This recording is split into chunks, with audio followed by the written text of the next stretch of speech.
পৃথিবী বড় স্বার্থপর, দুনিয়া বড় স্বার্থপর। দুনিয়া কাউরে জায়গা দেয় না, দুনিয়া কাউরে জায়গা দেয় না।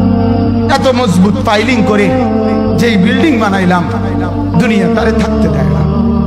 যা বেটা যা, যা তুই লাথি দিয়া বাড়ি করে যা, কবরে যা, কবরে যা। দুনিয়া কাউরে থাকতে দেয়। দুনিয়া কত ক্ষমতা ধরকে মাটির নিচে ফেলায় দিছে, দুনিয়া কত সম্পদ আলাকে মাটির নিচে ফেলে দিছে, দুনিয়া কত সুন্দরী নারীকে মাটির নিচে ফেলায় দিছে, মাটির সাথে রেজা রেজা করে ফেলছে। আজ আর চেহারা নাই, আজ আর রূপ নাই, আজ আর যৌবন নাই, আজ আর ক্ষমতা নাই। এমনও বাদশা ছিল পৃথিবীতে যার হাতের আঙ্গুলের ইশারায় মানুষের গর্দান উড়াইয়ে দিত, যার হাতের ইশারায় উঠত মানুষ, বসত মানুষ। আজ বাদশারা নাই, আজ সম্পদওয়ালারা নাই, আজ মালওয়ালারা নাই। দুনিয়া কাউরে থাকতে দেয় না, কাউরে না দোস্ত, কাউরে দেয় না। দুনিয়া দাদারে আমার থাকতে দেয় নাই। আমার দাদারে আমি দেখছি, আজ আমার দাদা নাই। আমার নানারে আমি দেখছি, আমার নানা নাই। আমার দাদিরে আমি দেখছি, আমার দাদি নাই। আমার নানিরে আমি দেখছি, আমার নানি নাই। আমার বাবারে আমি দেখছি, 14 লক্ষ টাকা বাবার পেনশনের আমি সব ডাক্তারের পিছনে খরচ করে ফেলছি, বাড়ির ফসলের জমি বিক্রি করে ফেলছি। আমার বাপ যেন না মরে বারবার হসপিটালে নিছি, কিন্তু দুনিয়া আমার বাপকে থাকতে দেয় নাই।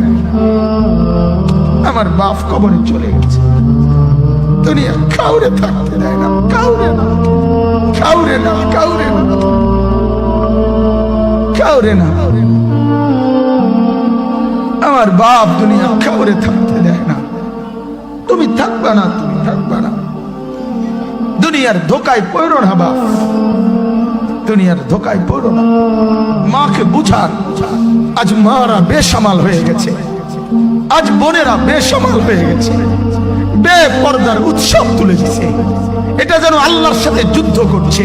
আল্লাহ করোনা না, তুমি আরো কিছু দাও, আমরা বেপরদিকে ছাড়বো না। যুবক ছেলেগুলো যেন বলতেছে, আল্লাহ তুমি করোনা দেওয়ার চাই দাও, অশ্লীল ছবি দেখা, ফেসবুকে নর্তকী দেখা, আমরা ছাড়বো না। দেখি তুমি কি করতে পারো, তুমি যা করার করো। দোকানদার ব্যবসায়ীরা হারামের লেনদেন করা বন্ধ করছে না, সুদখোর সুদ ছাড়ছে না, ঘুষখোর ঘুষ ছাড়ছে না, নাফরমান আর জিনাকার ব্যভিচারী এরা কেউ কিছু ছাড়ছে না। বেহায়ার বেপর্দা নারী তার অশ্লীলতার বেহায়াপনা ছাড়ছে না। মুসলমান তার ঘরের টেলিভিশনের নর্তকীর আওয়াজ তো বন্ধ করছে না। হায় করোনা কিভাবে যাবে, আযাব কিভাবে যাবে বলেন, বলেন, বলেন আপনি।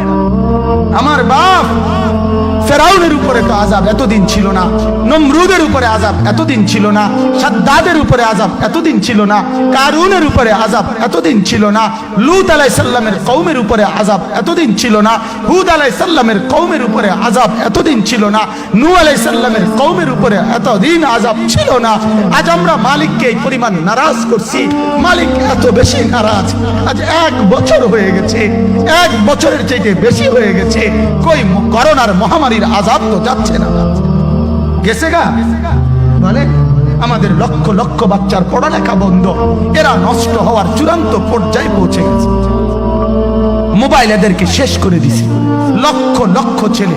গতকালকে এক মা আমার আত্মীয় ফোন দিয়া বলতেছে, সকাল 10টায় বাচ্চাটা ঘর থেকে মোবাইল লইয়া বাইর হইছে, রাতের 10টায় মা তারে ফোন দিয়া বলছে, বাপ ঘরে আসতি না, ভাত খাইতি না। বাচ্চা তারে বলতেছে, তোমার অসুবিধা কি, তোমার সমস্যা কি? মা এই কথা বইলা কাঁদা দিছে যে, শোনেন হুজুর কদ্দুর দোয়া করো। এক বাচ্চা, এক ছেলে, সে যদি তার মাকে কথা বলতে পারে, তার মানে গুনাহ তারে এত মজা দিয়া দিছে, ফেসবুক তারে এত মজা দিয়া দিছে, ইউটিউব তারে এত মজা দিয়া দিছে, নর্তকী তারে এত মজা দিয়া দিছে, গুনার দৃশ্য তারে এত মজা দিয়া দিছে, সে মাকে ধমক দিচ্ছে। রাত 10টা বাজলে কি হইছে, রাতের 3টা পর্যন্ত দেখলে তোমার সমস্যা কি? আমার আখিরাত আমি নষ্ট করলে তোমার অসুবিধা কি? আমার জাহান্নাম আমি ঠিক করে নিলে তোমার সমস্যা কি? আল্লাহ আমাদেরকে মাফ করে দেন, আল্লাহ আমার জাতিকে মাফ করে